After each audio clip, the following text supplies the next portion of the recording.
ايوا مشينا مشينا كل يوم في وين ظهور الفوائد. na nurakiz katika maana ya al-allama ibn Khaldun. Haya bina, katika miongoni mwa sentensi muhimu ambazo jana tuwazajali vizuri kweli kweli, tukaipata maana ya nasha katika ilmu tasawufi asliya, ilmu al-qadimi, lakin ni wahyi samawi min Jibril ila Muhammadin sallallahu alayhi wasallam fi waina, katika martaba ya al-ihsan ndiko inakupatikana ilmu tasawufi sawa sawa, imelala maeneo hayo.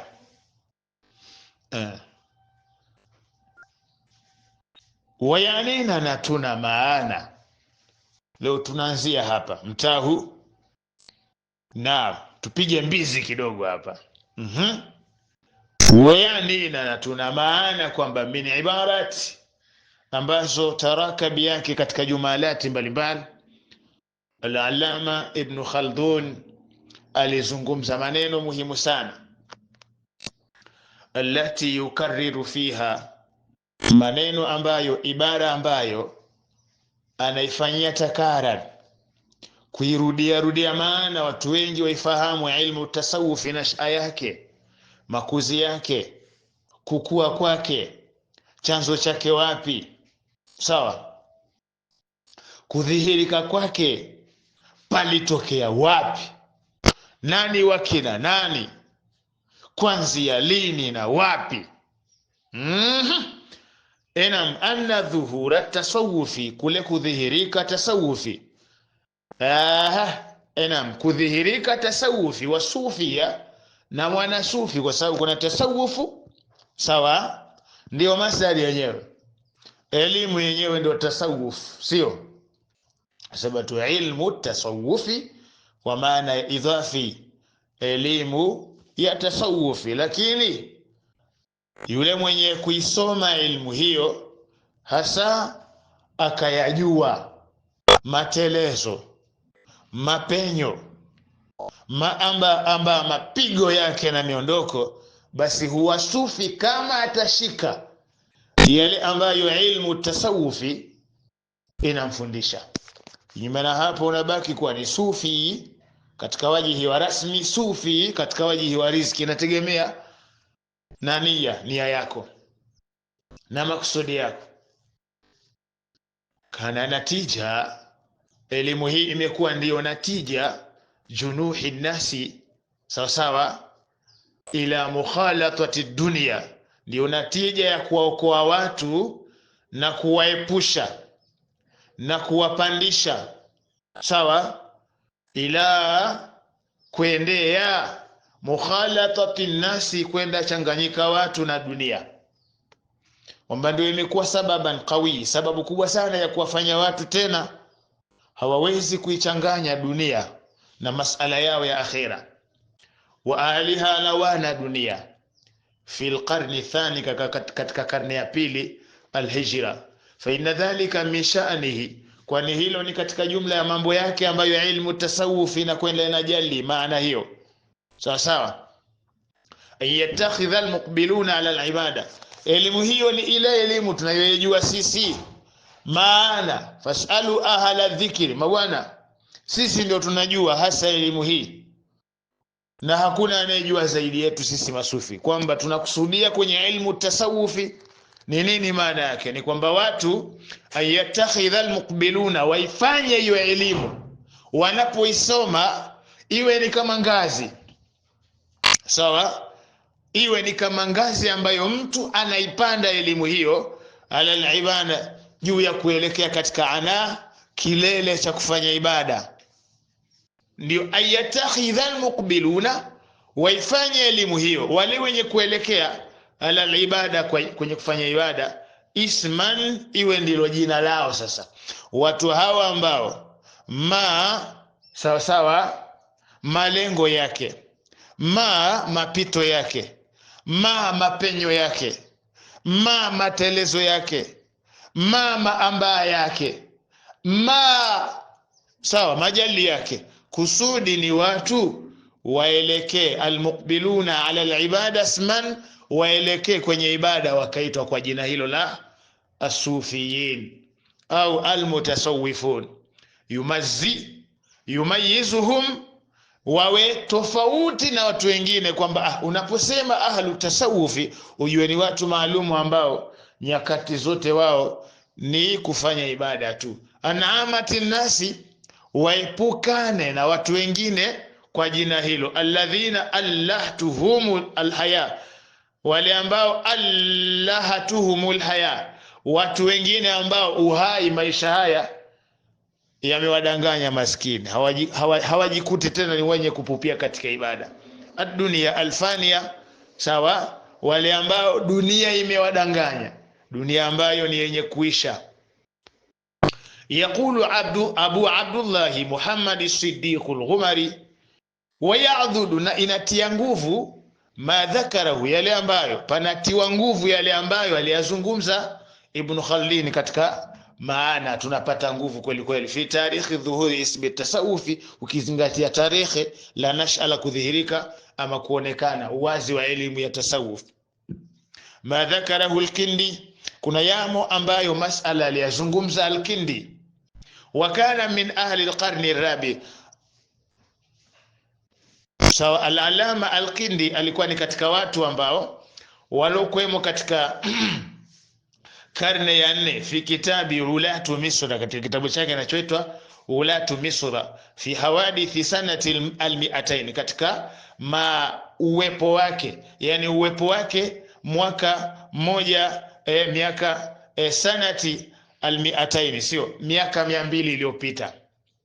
Miaka 200 iliyopita alikuwepo mwanachuoni mmoja anaitwa sawa al-Kindi. Yeye anasemaje? Innahu dhahara bil Iskandaria, siku moja katika ufalme wa Iskandaria palidhihirika taifatun, walidhihirika, walionekana, walijulikana watu, yusamuna bisufia, wanaitwa masufi. Miaka 200 ya nyuma, sio leo sio leo, miaka 200 ya nyuma, sio leo. Kwa hiyo ni siku nyingi sana. Achana na hawa wanaosema haipo elimu tasawufi wala masufi, ni watu wa hovyo na nini, hawajuzi tu. Miaka 10-20 hapa nyuma, miaka 10-20 hapa nyuma, imezidi sana miaka 30, sawa sawa, ndio kelele nyingi. Sufiyuna, khurafiyuna, si kitu gani? Hakuna usufi. Hawa walokuja hawakuielewa elimu hiyo, lakini kwa sababu ya mambo yao na kwa sababu ya kutumwa kwao waharibu sawa sawa masala haya, basi miaka 20-30 ndio watu wamekuja wakazungumzia hayo, yakatoka nje ndio watu lakini miaka 200 elimu tasawuf, watu walikuwepo masufi miaka 200 na kurudi nyuma huko. Kama hapa ni miaka 200 walikuwa wanajulikana, je, miaka ya nyuma zaidi walikuwa wanajulikana zaidi? Kwa hiyo innahu dhahara bil Iskandari ya taifa, pana watu kikundi hicho sawa sawa walijulikana kama hivi ambavyo leo tunawajua watu hawa masufi. Yusamuna bisufia, watu hawa wanaitwa masufi. Yaamuruna bil ma'ruf, sikiliza kazi, sawa. Watu hawa walikuwa wanaamrisha na mema. Kwa hiyo ni watu wabaya au watu wazuri? Kwa hiyo masufi ni watu wabaya au watu wazuri? Yaani kuna watu wabaya alafu waamrisha watu mazuri? Hapana, ni watu wema hao. Wakadhalika ma dhakarahu al-Mas'udi, pia vile vile tunapata ilaki ya maana, hasa kujua ilmu tasawufi katika nasha imekuwaje. Ilmu ya tasawufi, soma ibara kama hizi utapata maana. Al-alama al-Mas'udi fi muruji dhahabi, angalia hicho kitabu muruji dhahabi, haqiyan anasimulia kisa an Yahya bin Akthama, Yahya bin Akthama. Faqala, alisemaje? Innal Maamuna yawman, kuna mfalme mmoja anaitwa Maamuna. Siku moja la jalisu, bwana alikuwa amekaa nyumbani kwake. Sikiliza hichi kisa ujue kwamba tasawufi ilikuwepo toka zamani. Wewe ndio unachelewa kuijua ilmu tasawufi na masufi kuwa wamo.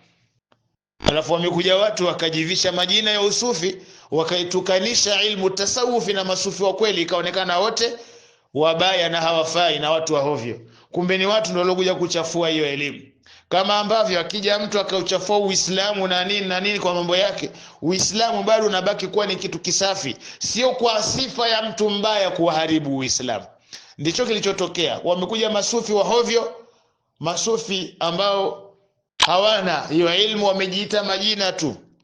Kuna masufi majina na kuna masufi matendo. Sasa wewe achana na kutizama masufi majina, wewe tizama masufi matendo, mtafsiri sufi kweli kwa matendo yake, sio sufi kweli kwa jina lake.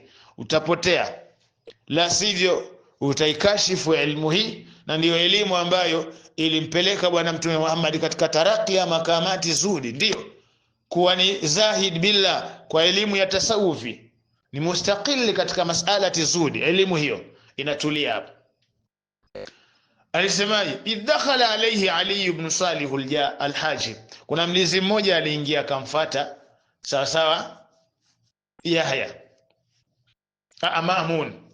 Maamun alikuwa amekaa, akaingia mtu anaitwa Ali ibn Salih al-Hajib. Ali huyu ambaye ni mlinzi, alipoingia faqala, akamwambia kiongozi, ya amira al-mu'minin, ewe kiongozi wa waumini, rajulun waqifu bilbabi, kuna bwana mmoja amesimama mlangoni hapo. Sikiliza hiki kisa. Rajulun waqifu bilbabi, kuna bwana mmoja amesimama mlangoni, alayhi thiyabun bidhin ghilaz, ana nguo nzito lakini nyeupe sana. Yatlubu dukhula lilmunadhara, nataka ingia aonane nawe. Sayyid, vipi nimruhusu? Huyu ni Ali ambaye ibn Salih al-Haji, ni mlinzi wa Maamuna, sawa, ambaye ndio amiri almu'minin kipindi hicho. Maamun anamwambia kuna bwana mmoja amesimama mlangoni hapo, anataka aingie, sawa. Sasa anasemaje?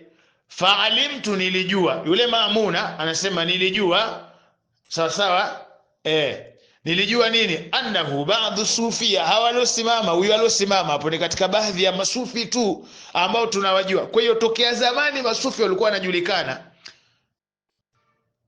Fahanan alhikayatan tashhadani, basi kupitia hizi sawa hikaya mbili, matukio mawili haya, mimi nimechukua hii naklia katika maelezo ya huyu bwana mwenye kitabu, sawa, kuendeleza pahala ambako tulifika. Lakini kwa maana ya nyinyi tufahamu, ndugu zangu, kwamba haya yameandikwa kwa lengo la watu wajue kwamba tasawufu na masufi ilikuwepo toka zamani. Ndio maana fa'alimtu annahu ba'dhu sufia, kwa masufi walikuwepo tokea zamani huko. Fahanani alhikayatan, anasema hizi hikaya mbili, annahu, anasema tashhadani, zinatupa sisi ushahidi, likalami ibn Khalduni, kwa maneno ya ibn Khalduni aliposema tarikhi nasha at-tasawuf, mwanzo mwa tarikhi ya kukua tasawuf ilianzia wapi. Kwa tokea zamani palikuwepo, karne ya pili huko. Wadhukira fi kashfu dhununi, pametajwa katika kitabu hicho, au anna awwala man summiya bisufi, wa mwanzo kabisa kuitwa mwana sufi. Ingawaje matendo toka zamani yalikuwepo, lakini wa mwanzo kabisa kuitwa huyu sufi ni Abu Hashim as-Sufi al-mutawaffa sana, anaitwa Abu Hashim, ndio wa mwanzo kabisa kuitwa sufi kwa jina, lakini si kwa tafsiri ya usufi kwenye matendo. Sufi kwa jina, sawa. Aliyekufa mwaka wa 50 hijiria. 50 ni zamani, si leo. Anaitwa Hashim as-Sufi, Abu Hashim as-Sufi. Kwa hiyo tunapozungumza masala haya tuna uyakinifu nayo. Inshallah, acha tuweke kituo hapa, tuje tumalizie na nasha katika pahala palipobaki hapa inshallah.